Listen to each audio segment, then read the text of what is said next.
بسم اللہ الرحمن الرحیم۔ ایک بزرگ تھے حضرت بایزید بسطامی رحمۃ اللہ علیہ۔ یہ اللہ کے بہت بڑے ولی تھے اور بہت بڑے بزرگ تھے اور اللہ والے تھے۔ جب ان کا انتقال ہو گیا تو ایک شخص نے ان کو خواب میں دیکھا اور پوچھا حضرت بایزید آپ کے ساتھ اللہ تعالیٰ نے کیا معاملہ کیا ہے؟ تو حضرت بایزید رحمۃ اللہ علیہ فرمانے لگے کہ جب میں اللہ کی بارگاہ میں پیش ہوا تو اللہ تعالیٰ نے مجھ سے پوچھا کہ میرے لیے کیا لائے ہو، کیا تحفہ لائے ہو؟ تو حضرت بایزید بسطامی رحمۃ اللہ علیہ فرماتے ہیں کہ میں نے اللہ تعالیٰ سے کہا کہ یا اللہ میری کوئی عبادت عیب اور نقص سے پاک نہیں ہے، ہر عبادت میں نقص اور عیب ہے، میں کون سی عبادت آپ کے سامنے پیش کروں؟ تو اللہ تعالیٰ نے فرمایا کوئی عمل تو آپ کا ایسا ہوگا کہ جو میرے لیے ہو۔ تو حضرت بایزید بسطامی رحمۃ اللہ علیہ نے فرمایا کہ اور تو کوئی عمل ایسا نہیں ہے، صرف ایک عمل ہے اور وہ توحید ہے کہ میرا آپ پر یقین تھا، میں آپ کو مشکل کشا، حاجت روا، نفع نقصان کا مالک سمجھتا تھا، زندگی اور موت کا مالک سمجھتا تھا،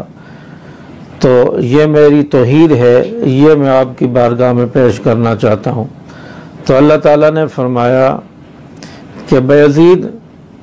وہ دودھ والا واقعہ یاد کرو۔ حضرت بایزید بسطامی رحمۃ اللہ علیہ نے فرمایا کہ کون سا دودھ والا واقعہ، مجھے یاد نہیں ہے، میرے ذہن میں نہیں ہے۔ تو حضرت فرماتے ہیں کہ اللہ تعالیٰ نے مجھے خود یاد دلایا کہ ایک دن رات کو آپ نے دودھ پیا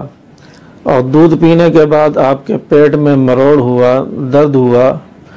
تو آپ نے کہا کہ یہ دودھ پینے کی وجہ سے میرے پیٹ میں درد ہوا ہے،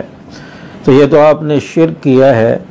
تو یہ کیسی توحید آپ لے کر آئے ہو جس میں شرک کا شبہ ہے اور جس میں شرک کی ملاوٹ ہے؟ تو حضرت بایزید بسطامی رحمۃ اللہ علیہ نے اللہ تعالیٰ کے سامنے ہاتھ جوڑے اور کہا کہ یا اللہ میرا کوئی عمل بھی ایسا نہیں ہے کہ جو میں آپ کی بارگاہ میں پیش کروں،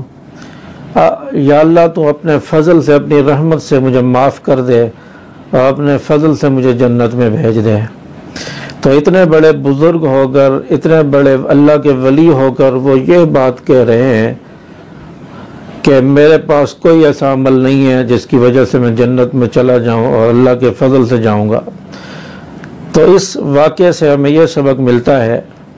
کہ انسان جتنا بھی نیکیاں کر لے، جتنا بھی انسان عمل کر لے، انسان کے جتنے بھی نیک اعمال ہوں، عبادت ہو، ریاضت ہو، ذکر و اذکار ہوں، تو انسان کو اپنے ان اعمال پر فخر نہیں کرنا چاہیے کہ میں ضرور جنت میں جاؤں گا، بلکہ انسان کو یہ کہنا چاہیے کہ میں عبادات تو اللہ کی کر رہا ہوں،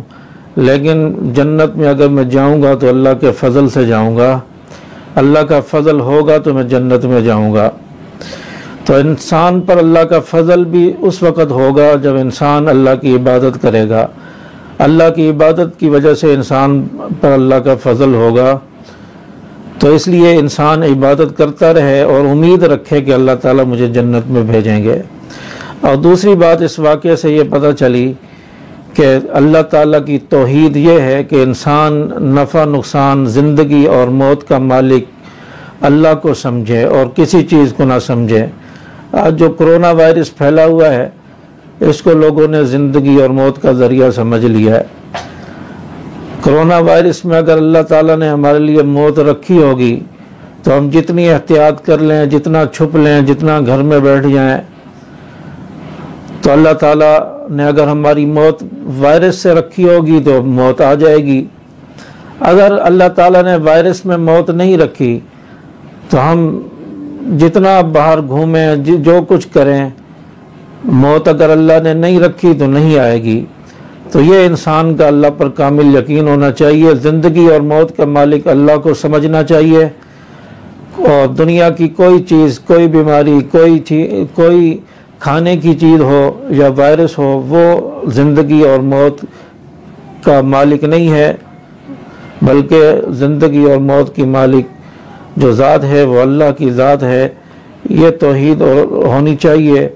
اور یہ یقین ہونا چاہیے کہ اللہ کے فضل سے انسان جنت میں جائے گا۔ اللہ پاک ہمیں سمجھ عمل کی توفیق عطا فرمائے۔